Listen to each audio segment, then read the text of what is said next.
So, I will give you the floor. Maybe introduce yourself, maybe how long you've been doing this and what inspired you to even like enter this path. hmm So, I am a life certified life and relationship coach. I've been coaching for 7 years now, but I only got into the dating and relationship coaching about 2 years. My main focus when I started coaching was about mindset and helping people heal. And I just really gravitated towards dating and relationships, just seeing how, people, a lot of people, there is a challenge, right? When it comes to dating and relationships, I have my personal experiences with that. And, you talk to your girlfriend, you talk to your friends, you see it everywhere, right? And I was like, okay, let me, really research that a bit more and understand and see what I can do to help. I love anything to do with psychology, neuroscience, different healing modalities, and just trauma, because we all have trauma of some sort, right? We're Yep. all dealing with something. We're all healing from something. So I really just wanted to hone in on relationships, because relationships make up a huge part of our lives and has huge impact on our lives, right? So I feel like if I can really help people, whether it's get into and find love, or resolve issues and better their current relationships, then why not? So as I was doing research, I came across attachment theory, and I was like, what is it, right? Because I didn't, I don't know if you've ever heard of it prior to this, but it was something new to me. And when I started learning more about attachment theory, I was like, wow, this is really fascinating, and it made a lot of sense. So I'll explain what attachment theory is, because I'm sure, there are probably a lot of people wondering what that is. To put it simply, it's basically from a young age, we learn how to receive love and give love. And it comes from our caregiver. So most of us, our caregivers are our parents, right? So we learn from our parents how to receive love, how to give love. So Right. that's just a simple definition of what attachment theory is. Now, how does it affect us, right? That's a question that a lot of people are probably wondering. Like, how does attachment styles and attachment theory influence our day to day as adults? And the way that it works is, from a young age, from like the time you're born till about 7 years old, our brains are like a sponge. So we're absorbing everything. So think of it like a computer, where it's like a program, and you're being programmed to, act a certain way, think a certain way, behave a certain way, perceive the world a certain way. So from the time we're born till about 7 years old, it's like our brains are just absorbing everything, right? We're not yet able to really question things or be logical about things, or know right from wrong. We're learning. So our Right. parents, Right. our caregivers, our teachers, siblings, aunts, uncles, the people that are in our lives are the ones that are teaching us. And so we don't question it. We're just like, okay, we're just going to absorb this. And then that becomes our belief system, and the way that we perceive things, and the way that we behave, the way that we react to things, how we process our emotions, whether, regulating, knowing how to regulate, or not knowing how to regulate our emotions, right? Which a lot of Right. people struggle with. And so we take that with us, right, throughout life. We've been programmed, and then we keep adding to our programming through our experiences and all of that throughout life. But then as adults, when we come into relationships, we don't take any of that into consideration. We just jump into relationships, and then Yep. problems arise, and we react, right? We react based on our programming. Now, the programming, how it works, and I'm talking about our brain when I say programming, Hmm. is we have our subconscious mind and we have our conscious mind. So our conscious mind only makes up about like 5% of our day to day. So we're really only conscious like maybe 5% throughout the day, which means that our subconscious is the one that is, you know, driving our behavior, driving our thoughts. When problems come up or challenges arise, the way that we respond is because of That is interesting. Yeah. I mean, so I knew a little bit about attachment styles. Mhm. And I remember there was that book. I don't remember what it was called. Ooh, I'll have to like look it up. There was like a popular book about attachment styles. So one of the popular ones is, it's called Detached. Um, That could but be there it. are different ones. But Attached is a very popular book that's going around. A lot of people are aware of now, but maybe that's the Maybe one that that you're it thinking might of. But be. It there are, might be that one. it Yeah, I might can't be, but there are remember. different ones. Yeah. Yeah, I remember hearing about it. I never read it, but I was like, okay. And then I remember, so something that you hear a lot, especially as women, Mhm. it's especially women, if you were born into a household or maybe you didn't have a father figure, you always hear about like Mhm. daddy issues, or she didn't have a father Yep. figure, like, and Yeah. even more common, I'm starting to hear mommy issues, like, Mhm. Mhm. and some of those phrases are a little harmful because it's like, if that person wasn't in your life, that's not necessarily your fault that have Mhm. these issues. Absolutely. Yeah. But there is something to be said to your point about like that absence of parents or certain Mhm. caregivers. Um, Mhm. and I'm curious, do you happen to see people who maybe didn't have a father or a mother or whatever it may be? Do you see certain styles like similar in Yes them? and no. So something I don't like doing is labeling Right. myself or people, because when we start labeling ourselves, even when it comes to attachment styles, right? I try not to, because then it becomes your identity. You're like, oh, I didn't have a father, so I have daddy issues.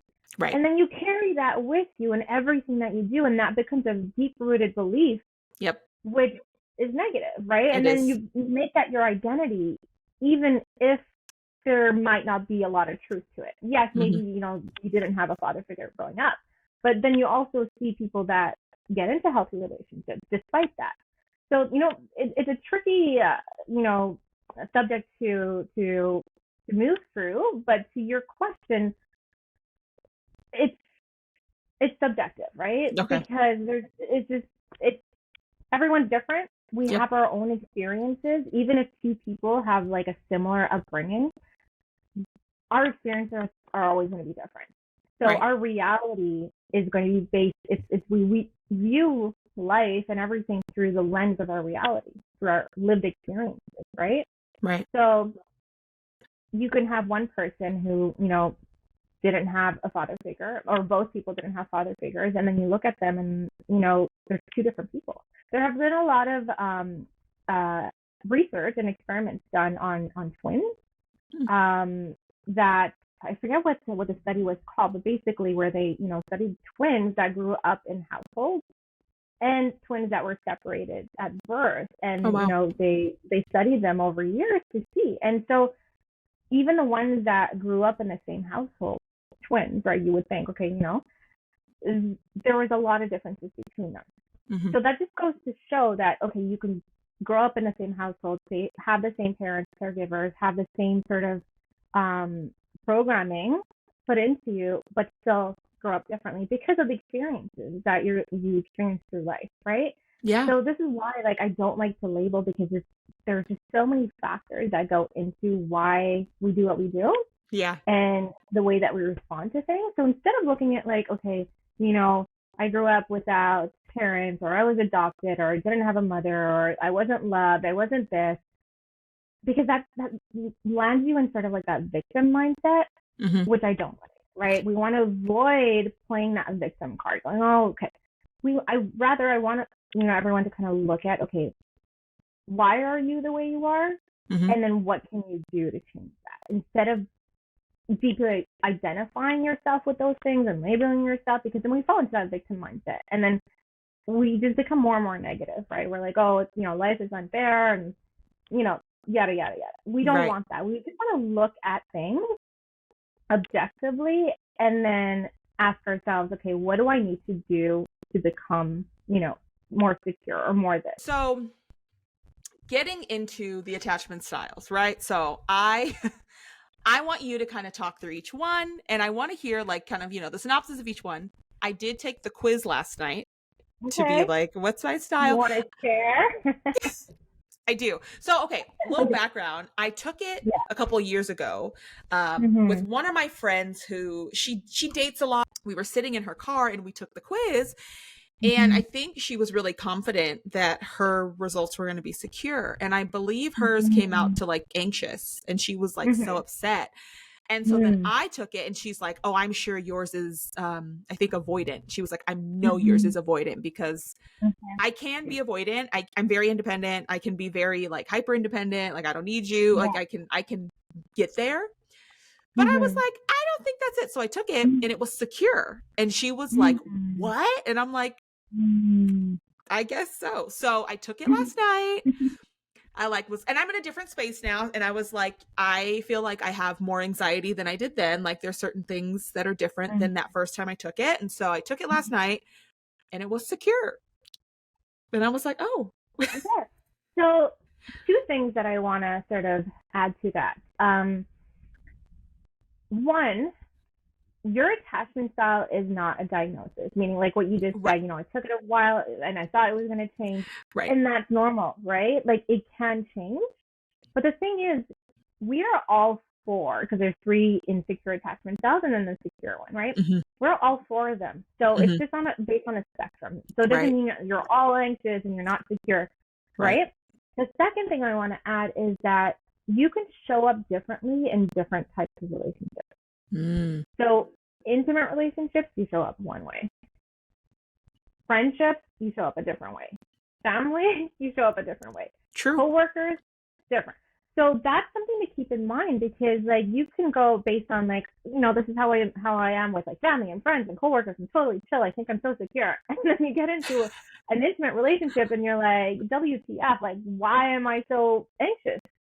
Right? True. That's So so that true. is something to keep in mind, because it varies, right, depending on the type of relationship, and also it's not a diagnosis, right? So your friend who's like, oh my gosh, I'm anxious, and she's starting to get more anxious about that fact, like it just, I use it as a tool to bring awareness, Hmm. right, as sort of like a starting point, because even in these quizzes, like they're when you're doing these self-reported quizzes, they're not always accurate, because Right, we always, we're not 100% honest, right. and we have our own biases and we look at things differently. So I use it as just kind of a guideline and Hmm. a starting point based on, okay, let's see, right? And then as I'm working with my clients, because I know what to look for, I can kind of, and they can do the quiz and be like, oh, I'm avoidant. And then throughout my coaching sessions and throughout what they tell me, it's like, oh, you're actually, secure, or you're actually anxious, or fearful avoidant, right? Right, So there's a lot that goes into. So I say this to say, like, if anybody's doing these quizzes, don't freak out. right. It's just take it as awareness and a starting point for where you can get started, right? If you're looking to, heal on your own, and there's a lot of resources out there, or if you're looking to work with somebody, just use it as sort of like a guiding point and then go from there, right? But that's why I say I don't like labels, because your friend, she took it and she's like, oh my gosh, I'm anxious, and now she's Right, labeling herself, right, and that does more harm than good sometimes, right. if you're And not as aware. and I'm not the helpful friend because I'm like, yeah, girl, you are anxious. And that's okay, because like me personally, I went from, I think, secure to anxious to fearful avoidant to secure. But I still have, again, because we're never going to be fully healed. There's always going to be things that trigger us, new things that come up. So sometimes I still have that, those anxious tendencies, but I'm a lot more secure, Yeah, right? So we're never going to be 100% right. secure. That's not the goal. The goal is to understand ourselves and then understand what we need to do to help ourselves through it, Yep. 100%. right? That makes a lot of sense. Yeah. I will say more so than the result of the quiz. I think the Mm-hmm. questions on the quiz was a bit more like piqued my interest. I was like, huh, I never really Mm-hmm. thought about, and now that you reminded me. So the first quiz I took with my friend was a bit more, it had like percentages of like where we were. Mm-hmm. Like you're Right, 20% avoidant, whatever. The one I right. took last night was just like, you're this. Um, Mm.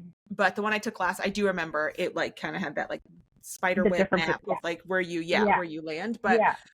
I, in that one was a longer quiz, but I do remember the questions. I was like, huh, it's like they ask about relationship with family, or like, do you fear Mm-hmm. that this person will leave you, or do you fear that Mm-hmm. you can't open up to this person, or like, how do you feel? Right, Do you feel safe with your mother, yeah, father, or whatever? And I'm like, yeah. wow. Right, and it gets you thinking, and that's the whole point. Like we want you to self-reflect and to question your beliefs, question the stories, and that's how the healing starts, right? That's how you begin to reprogram your subconscious. Because the way to reprogram your subconscious is through repetition and Hmm. emotion and consistency. So what I mean by repetition and emotion is like let's say something happens, right? And you get activated or you get triggered by something. Trigger is a common word that I'm The sure, word. but right. So like we get activated by something and we're, our body's responding to it and we're not really sure what to do and we're just reacting, right? Because we feel like something is wrong. We feel like there's a threat or we're going to get hurt or something's going to happen and we just react. Yep. And the thing to remember is like in that moment is when you need to practice taking a deep breath, right? Kind of, you want to calm your nervous system, bring yourself back down to center from being activated. And then from that place, you can look at it more logically, right? So the thing with our brain is like when you're activated, when you're triggered, it's your primitive part of your brain, the amygdala, the fight or flight response. Mm. And so when that part of our brain is in the driver's seat, we're incapable of being logical and looking at things and like assessing it, because the purpose of the amygdala is to help us survive when there's actual threat, when we're actually in danger. Let's say you're crossing the street and you see this car running a red light. You won't have time to stop and go, oh wait, am I gonna get hit? Is this like, do I have time? Your body is literally just kicking into survival mode, and either you fight or flight, right? Or freeze, depending on the situation. And get hit. But that's literally what it is, right? And we see that, examples of those experiences where people do these things and then they're like, oh my gosh, like how do I do that, right? And that's what it is. It's your amygdala. Mm. Now, in that instance, it serves a purpose. We want that. But in instances where, it's relationship issues and challenges and fights and arguments, we're not in danger. But our brain, because of our experiences, we perceive things a certain way, and then it becomes a threat to us, right? We feel like we're going to get hurt, we're going to get abandoned, something bad's going to happen is what our brain is telling us. Whether that's true or not is a different thing, but our brain is telling us that there's some kind of danger. So then How do we react? We fight, right? Or we flee, right? Or we freeze, where we feel like we dissociate or we go numb or we don't know what to do anymore, right? So it's the same thing. It's just our brain is perceiving it as a threat. Now, how do we change that is by, again, we have to first learn how to relax our nervous system, get us back into our logical brain, which is the prefrontal cortex, so we can properly assess the situation and go, okay, there's no threat, we can calm down now, right? And then go, okay, breathing really helps, right, to regulate your nervous system in those moments.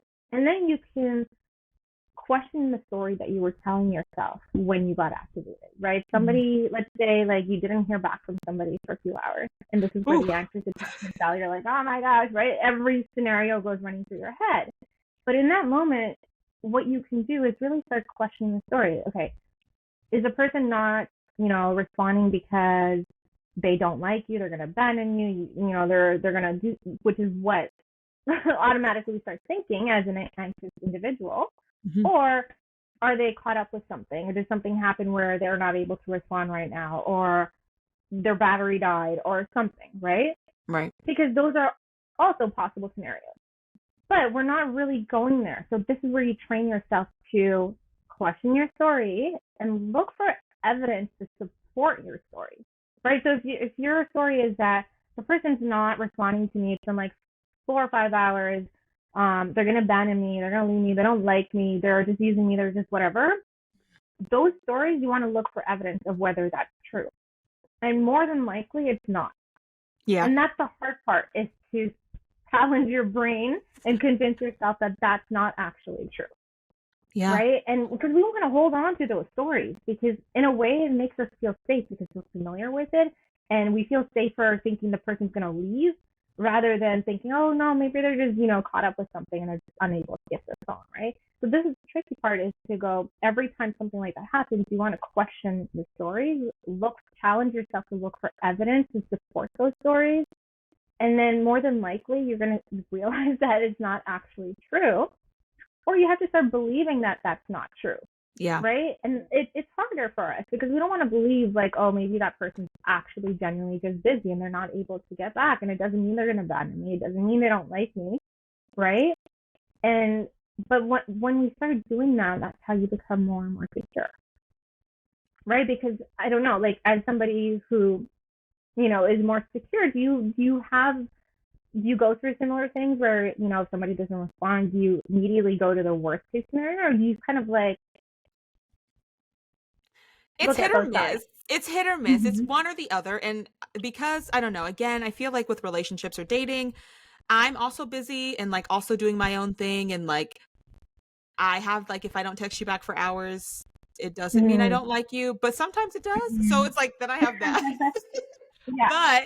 but usually if someone doesn't text me back, I'm usually like, I don't panic when I start to I do panic though, and when I do, it's if I like that person. And I recently Mm-hmm. had a situation Yeah. where, dating apps or whatever, you're texting back and forth, it's like whatever. But there was one guy, we Mm-hmm. connected really well, we had a lot in common, and like we were planning to meet up, and like we were texting super like back and forth, and then it just stopped, like. Mm-hmm. And then, because I'm crazy, so I have an iPhone, he had an iPhone, it was blue messages. Yeah. I sent him a message, it was green, and I was like, Mm. have I been blocked? Like, so then my mind is like, oh my god, he blocked me, like. And Yeah. so I sent him another text just to double check, and it's green, and I'm like, oh my god, I was blocked. So then I'm literally in Mm. crazy girl mode, and I just said it, I'm like, hey, did you block me? Which like probably was crazy to even say. And he was like, what are you talking about? And I'm Yeah. like, I couldn't really recover from that. I'm like, oh, I did, never mind. Like, just delete my number. Just delete it. Well, it's very common. Like, we all do these things sometimes. And the important thing for you to acknowledge is that, okay, like, this is how I respond to things like that. And what can you do? Like, the thing is, you want to heal from those things. If you feel like, okay, like, I want to handle these things differently, how can I go about doing those things? And the number one thing you want to learn to do is how to self-soothe when there's uncertainty. Mm. And that is the hardest thing to do, because you can self-soothe, and like you literally just ask him, you're like, did you block me?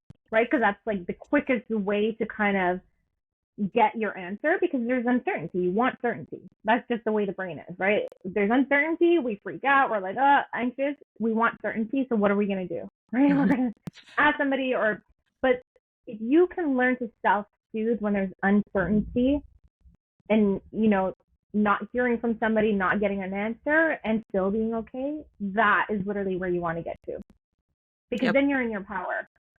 Mm. Then you learn to stay in your power and learn how to self-regulate, how to self-soothe, despite all the chaos that's going on around you, That's gonna right? take some And it's practice. better. Definitely, because even with me, when I, despite knowing what I know, consciously, we're all aware of, like, don't do this, Right. don't be a crazy girl, but we still do it in the moment, because we're in our subconscious versus our conscious. When we feel threatened, we're in our subconscious. Mm-hmm. When everything's good, we're like, okay, right? But the minute we feel some kind of threat, or our brain feels like there's some kind of threat, it goes into fight or flight or freeze. And we're no longer using our conscious brain, which is the one that, the reasoning, the logical, assessing things. But that's where, with practice and consistency, you have to do it over and over and over again. You're gonna mess up a Yeah. lot. Well, but that's the thing. The more you retrain yourself to respond differently, then it becomes your new programming. Okay, so the next time he doesn't text you back right away, Mm-hmm. even if it's, so I feel like within reason, I try to be a person within reason, again, because I'm also busy, and it's like I'm not by my phone all day.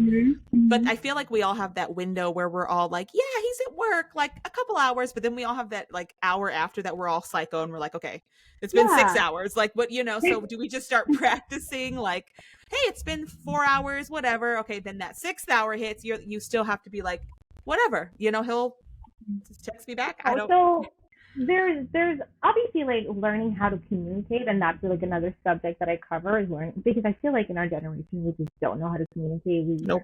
go tweet, like, go Mhm. MIA. We don't know how to communicate. When something gets bad, we just ignore, block, whatever, move on to the next person.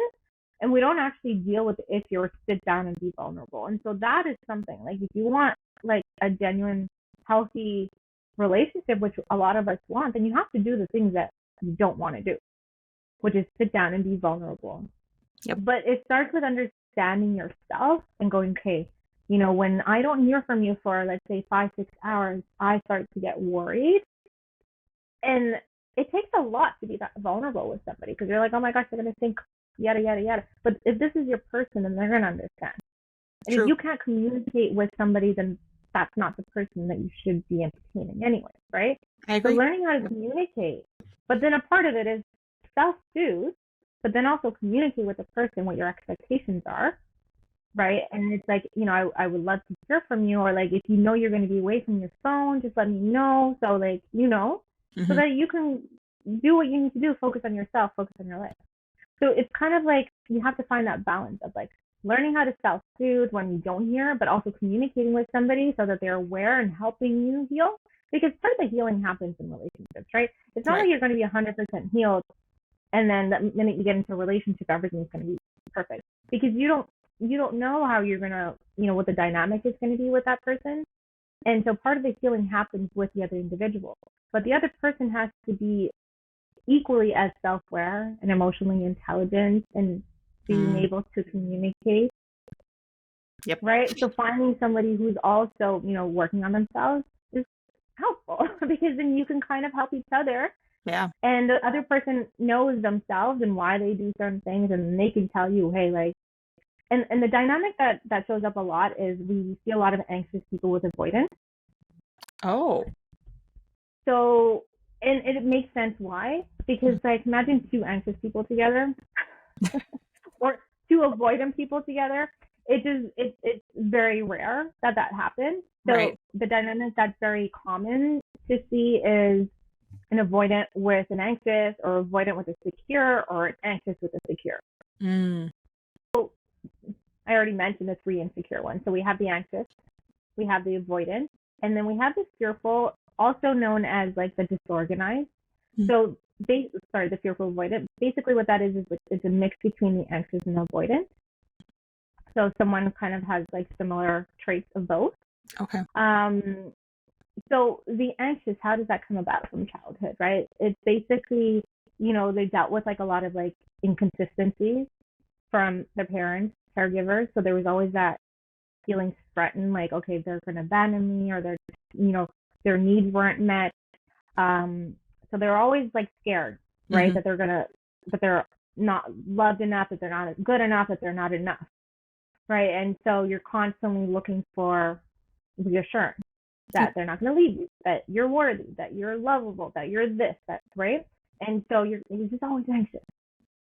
The avoidant is kind of the opposite because their caregivers were just unresponsive,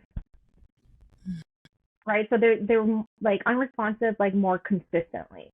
So they had to learn quickly to just depend on themselves. Mm. And so if you know in the avoidance, if you look at people that are avoidant, they're very highly independent people. Mm-hmm. And when they get into relationships, they carry that thought pattern into relationships where like, I don't need anything from you, but they also have that expectation that you shouldn't need anything from me. That's me. So maybe there's that Mhm. you're secure, but you leaning avoidant, right? Where you're just like, Yeah. okay, you take care of you, and then when the other person comes to you with all these expectations, it's kind of like you don't want it, you pull away Mm-hmm. because it's too much for you, right? And so when it comes to avoidance, they need to learn to like that. There's certain things that your partner needs from you Yep. that they need to learn to be able to give, right? And it doesn't mean that. So like when it comes to needs, when it comes to expectations, we need to assess our needs and expectations and make sure that they're realistic, Yeah. right? Not I expect you to like call me every hour, right? That's not very realistic, right? Right. But just, and again, you have to kind of like delve into what are your needs, what do you need to feel safe in a relationship, to feel loved, to feel seen, to feel heard, because Mm-hmm. we're all looking for that, right? That's what we Right. want. Right. But then understanding, like, it all comes down to like finding that balance, right? But like that's where you need to communicate with each other. But if you don't know yourself, if you don't know what your needs are, if you don't know what your expectations are, if you don't understand yourself, then it makes it a lot harder to get into healthy relationships because you're gonna choose based on your core wounds, Wow. right? Yeah. That's true. You It's do have to know kind of like who, it's like very cliche. Like you got to know who you are, but it's like you do have to know who you are, or at least know what you want absolutely. or don't want, or don't like, because you can't Mm-hmm. really, yeah, it's kind of hard to stand on that when you're with someone if you don't even know what it is for you. Mm-hmm. Mm-hmm. Yeah. And so with the fearful avoidant, they kind of had a little bit of a mix of both, where it was like consistency, maybe there was like abuse or trauma. So in relationships, the pattern that you'll see with them is like hot and cold. So they'll like anxious people, they're like really involved in relationships, showing you love, but the second something activates them or triggers them, they just pull away and they become more avoidant. Mhm. So that's sort of what the disorganized style is about. It's like sort of like hot and cold behavior, where you're just like not sure what's going on. Because whereas anxious people, it's more towards one spectrum, and avoidance are more towards the other. The disorganized or the fearful avoidance kind of somewhere in the middle. Um, but let's talk about like how do you become more secure, right? Because I kind of already Yep. mentioned that. But the thing is, okay, the way to become secure, and like what I go through in my coaching with my clients is like 6 areas that I focus on. And so it starts with understanding what your belief patterns are, like, the stories that you create, understanding what your core wounds are, right? Like what activates you, what triggers you, like what are the things that you tell yourself, right? I'm going to be abandoned. I'm not lovable. I'm not worthy. I'm all those things. Those are your core wounds. Right? That's where you respond from. And then understanding what your relationship needs and expectations are. And then understanding your emotional pattern, right? What happens when you get activated? How do you react to things? How do you respond to things? Right. Boundaries. What are your boundaries? Do you have boundaries? How do you set boundaries? What are healthy boundaries? Right. Right? Patterns of communication. How to communicate what your needs are, what your expectations are, how you're feeling when somebody does something, right? Just learning how to communicate. We're not taught that. We don't know how to communicate. We communicate when we're angry and we're like, oh, I hate it when you do this and this. But how about learning how to communicate from a place of like when you're not activated?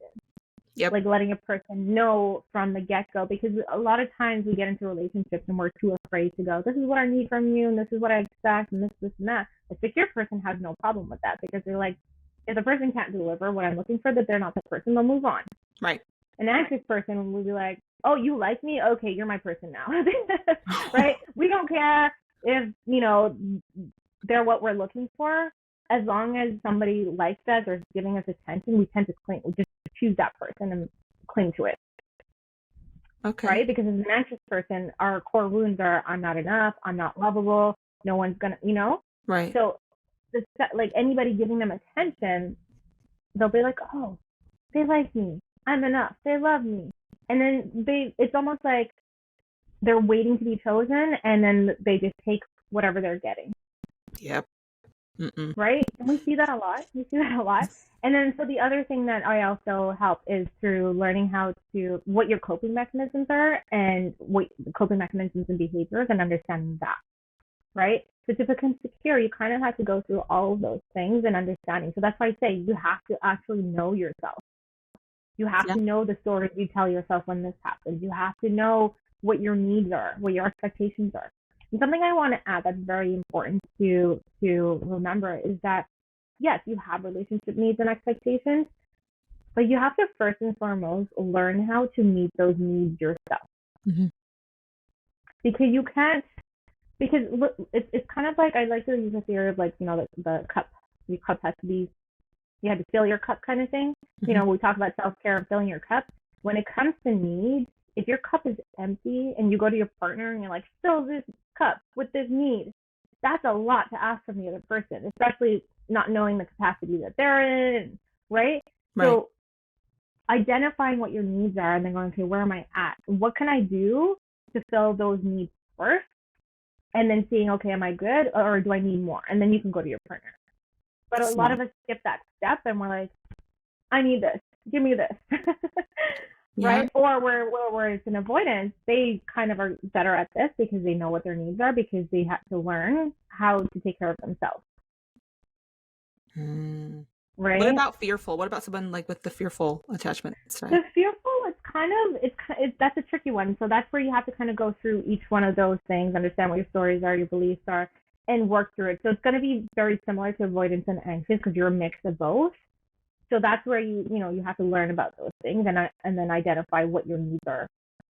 So it's definitely gonna be a mix of both, but it depends on the person, right? It depends on the experiences. Well, it sounds like the key to getting a better or closer to a secure attachment style, like baseline, you have to know you. You have to kind of get uncomfortable, dig deep, know what you like, what you don't like, and be okay with that. Don't try to change it or try to, be what they want. It's like, I like this, I don't like this, and just be secure in that, Yeah. Because the thing that you have to ask yourself, and it's easier said than done, because I know how hard it is, because I have to obviously heal myself and go from going from anxious to secure. So like I know how hard that is and how tough that is, but you can do it.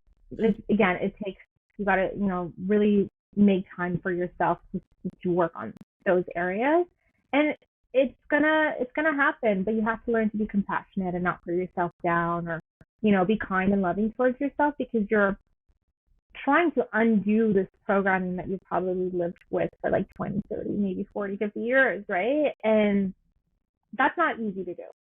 That's not easy to do, but it's not impossible to become more secure.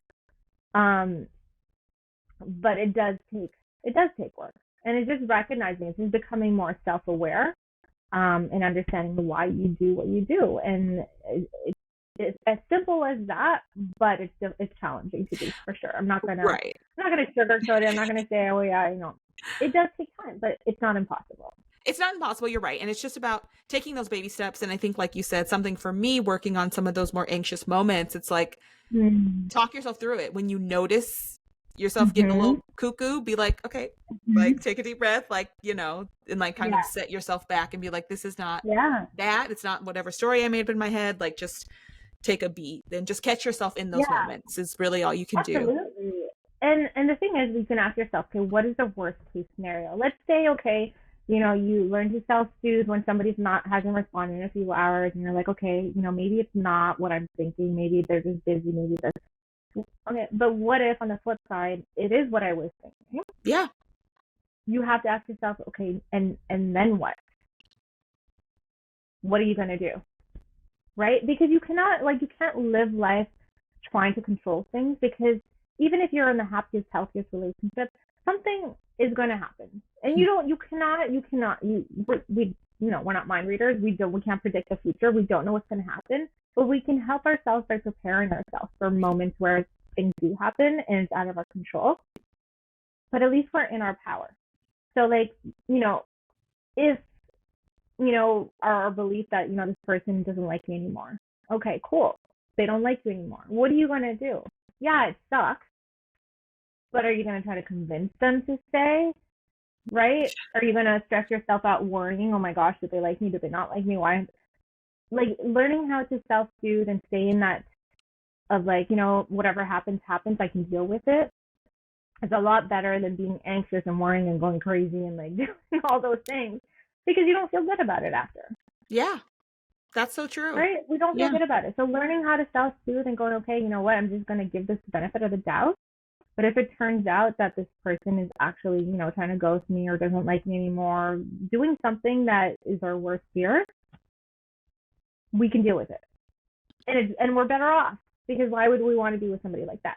But the thing is, like with anxious people, we tend to go towards, oh my gosh, like we're so stuck in that core wound of I'm not enough, I'm not lovable enough, that we accept this treatment, because we would rather have that attachment with this person that's unsure, that doesn't like us, that's not treating us properly, than be alone. It's true. A lot of people, that fear of being alone, and something that I recently realized, I didn't realize I was thinking like this, but I realized I had the thought that I think I used to think like love, or people who are in love or married or relationships, I used to think like subconsciously think like, oh, that's for a certain type of person, right? Because like, oh, all the people I see that are happy and married look like this, or weigh this much, or they're skinny, or they're this, or they're this, whatever, just the craziest things. And then I kind of looked around one day and I was like, there's, supermodels that are single. There's, it's like, it's not personal. It's not there's nothing about you specifically, anyone that's unlovable or personal. The most beautiful people are single, the most, whatever whatever standards you put out there, social beauty standards, whatever. It's like, it's hard. Relationships are hard for everybody. Yeah, those are not traits that make you that qualify you for a relationship, At right? all. And At but all. we tend to think that, like, oh, if I looked a certain way, or if I was less this, or was more that, Yep. those are all false, like you Yeah. said, because and so that's what it is. It's like learning to like be okay on our own, Mhm. and it doesn't necessarily mean that you should just be alone. Right. Like if you want a relationship, Yeah, there's nothing wrong with that. go for it. But don't get stuck in like, okay, I'm gonna just accept poor behavior or less than I deserve just because I'm afraid of being alone.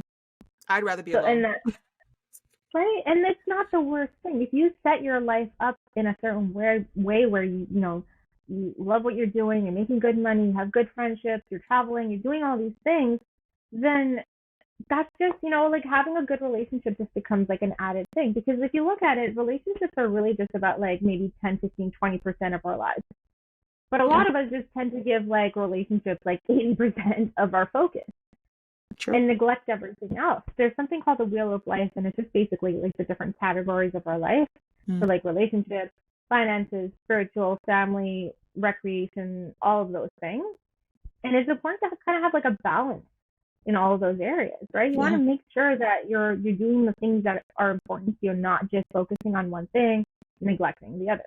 Like Right. you don't want to focus on the relationships and like neglect your health or your physical or your family relationships, friendships, or the things that you enjoy doing, right? Right. So finding a balance. So if you can do that, then being alone is not the worst thing because you're still being fulfilled by all the other areas in your life.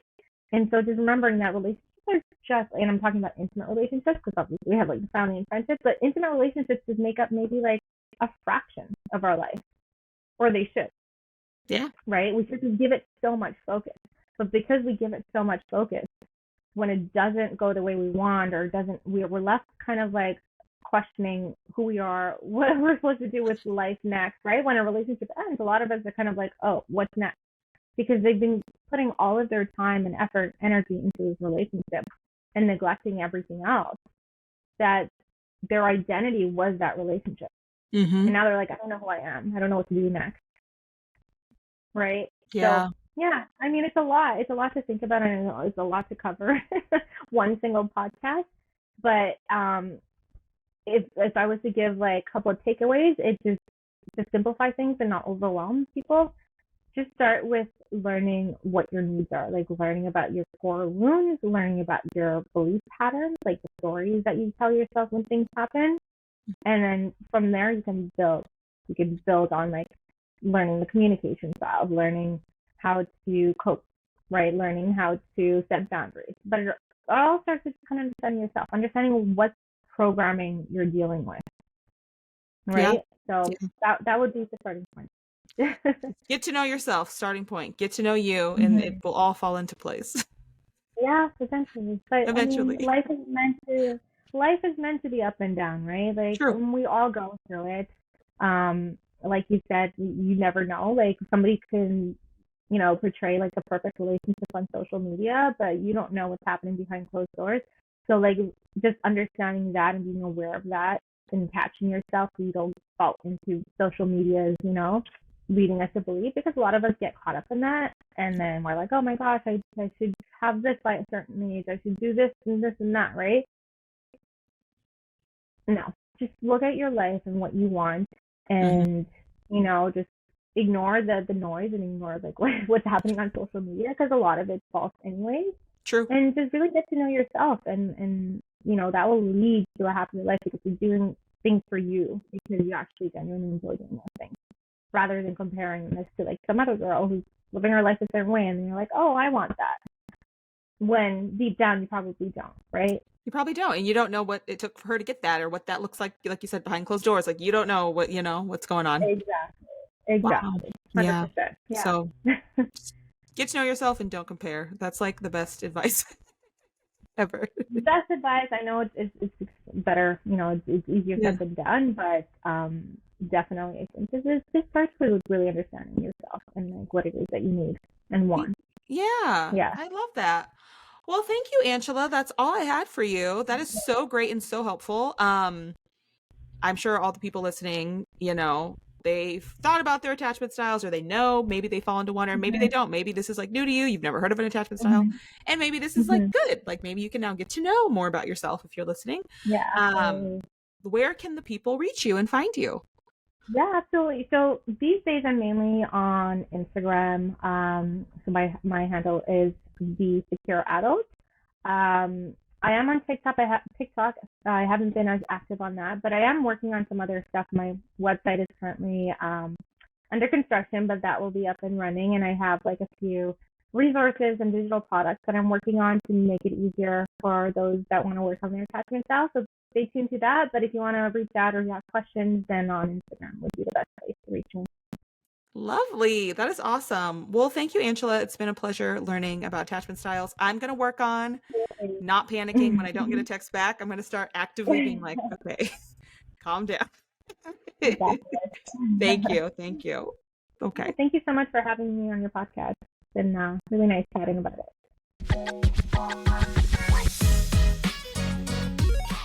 Thanks for tuning into Swipe Society.